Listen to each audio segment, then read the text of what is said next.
જેસી મૈડા. વિજયભાઈ, શું કહેશો? ખાસ કરીને દીકરો બની ગયો છે મંત્રી, કેટલી આમ ખુશીનો તો કોઈ પાર નથી, પણ અમારે વધારેમાં વધારે તો લોકોનો આનાથી વધારે કામ થાય એવી અમારી શુભેચ્છા છે. અને એ વધારે કામ કરશે, કારણ કે ઘરે પણ જ્યારે આવે ત્યારે તમારે કોઈ એમ લાગે નહીં કે કોઈ પ્રધાન કે કોઈ બનીને આવ્યો છે કે ભાઈ ધારાસભ્ય ભાઈ આવ્યા છે ઘરે, એવું કોઈ તમને લાગે જ નહીં. એવું એમનું વર્તન કાયમ પણ હોય.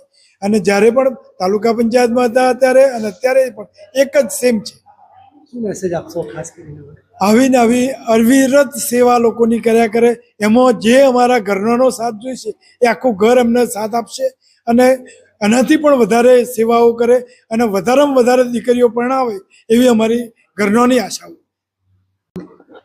અમિતા સંજયસિંહ મૈડા. અમિતાબેન, શું કહેશો કે જે રીતે સંજયસિંહ હવે મંત્રી બની ગયા છે, એક જમીન સાથે જોડાયેલા વ્યક્તિને હવે મંત્રી બન્યા છે પહેલી જ વાર? હા, કેટલો આનંદ!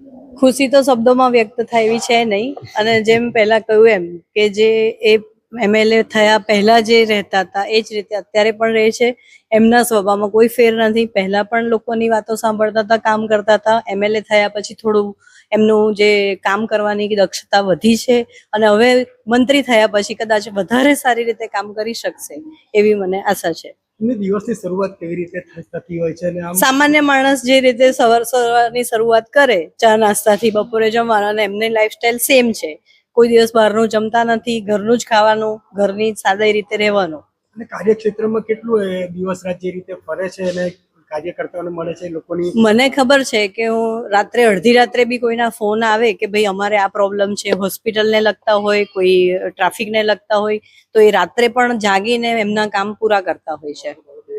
ખાસ કરીને મૌધા વિધાનસભામાં જે રીતે વર્ષોથી કોંગ્રેસનો ગઢ રહ્યો અને પહેલી વાર સંજયસિંહ ચૂંટાઈને આવ્યા, ત્યારે તમને કેટલી ખુશી થઈ? ને હવે ઘણી ખુશી એ વખતે પણ હતી, અત્યારે એની ખુશી ડબલ થઈ ગઈ છે કારણ કે હવે મંત્રી પદ મળ્યું છે. શું મેસેજ આપવા માંગશો ખાસ કરીને?